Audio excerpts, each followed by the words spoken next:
اوعى تكون خسرت في البورصه في عام 2025، لان مؤشرات البورصه كلها طالعه. البورصه الامريكيه عامله ريكوردز هاي، طالعه جامده جدا. البورصه المصريه طلعت كويس في 2025.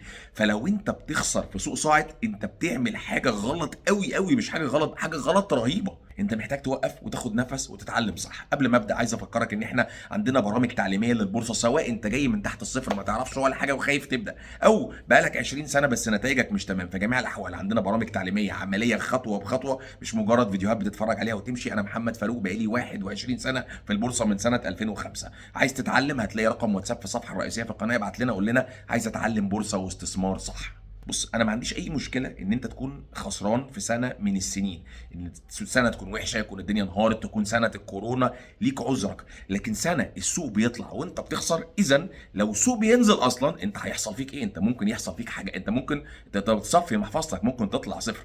يا جماعه، من اكتر الحاجات اللي بتخسر الناس في البورصه طبعا جنب الدراسه، انا اتكلمت مليون مره في فيديوهات تانية فمش هعيد الموضوع، جنب الدراسه وجنب الفهم وجنب التعليم، المشاكل النفسيه، التعنت. بخسر بقالي 10 سنين بطريقه وهخسر بيها. عارف اللي هي المركب مخرومه وبتغرق، هي المركب كده، انا هكمل هخش في الصخره يا عم هتغرق ما فيش. طيب دي نقطه رقم واحد. نقطه رقم اتنين، الكبر المبني على نتائج خساره. يعني عارف لو واحد مثلا، طبعا هو كده كده الكبر حاجه وحشه بجميع الاحوال، لكن واحد عنده كبر وهو بيخسر، لا انت ما بتفهمش، انا اللي بفهم. طب حضرتك النتائج، لا خسران بقالي 15 سنه. طب كبر على ايه؟ طيب هو كده كده ما ينفعش تتكبر في جميع الاحوال، لكن كمان خسران ومتكبر، لا في حاجه غلط. وقف وتعلم مظبوط. لو عايز تشوف انا بيحصل معايا ايه، الحمد لله بعد ما اتعلمت هتلاقي جروب في الصفحه الرئيسيه في القناه. بص، في حاجات ما بحطهاش هنا، اتفرج شوف انا حصل لي ايه في 2025، شوف تفهم الفرق ما بين حد اتعلم ودرس وفهم. وانا اتبهدلت في الاول، اتبهدلت 5 سنين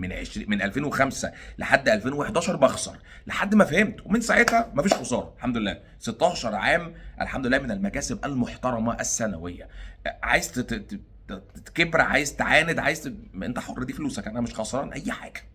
واحد بعت لي امبارح قال لي انا عايز اتعلم الحاجه الفلانيه، قلت له هتخسر، حاجه دي ما بتكسبش. قال لي لا انا عايز اتعلم الموضوع ده، قلت له هتخسر، انا ما بعلم، انا مش طريقي، مش سكتي، وهتخسر وترجع لي خسران. لا لا لا انا مصمم يا حبيبي، خلاص ما انت حر، روح وارجع لي بعد 3 سنين. تصدق طلع، او طبعا هو مش هيرجع لي بعد 3 سنين، وبعد 3 سنين هيتكسف، يجي ربنا يدينا العمر طبعا هيتكسف. والله الراجل ده كان معاه في 2025 قال لي حاجه اكتشفت انها صح في 2028 بعد ما خسرت وقتي وفلوسي.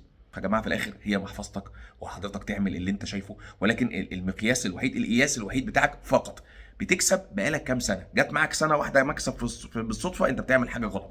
جت معاك سنه مكسب و5 سنين خساره، انت بتعمل حاجه غلط. بتكسب سنه وتخسر سنه وماشيه، ومحصلتك في الاخر مش كسبان اصلا، او يا دوبك قد البنك. طب انت داخل البورصه ليه؟ ما كنت تحط فلوسك في البنك وتريح اعصابك بدل حرقه الدم وتعب الاعصاب والكلام ده.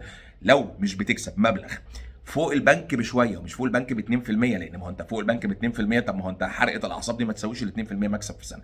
لو مش بتكسب فوق البنك بمبلغ معقول، مش مهم يكون هو ايه، انت بتتصرف غلط في البورصه. والكلام ده لما تكون كمان كونسيستنت، يعني كل سنه بتعمل كده، مش كسبت سنه بالصدفه وخسرت 5 سنين. ان شاء الله يكون عام سعيد علينا وعليكم، وكل سنه وانتم طيبين.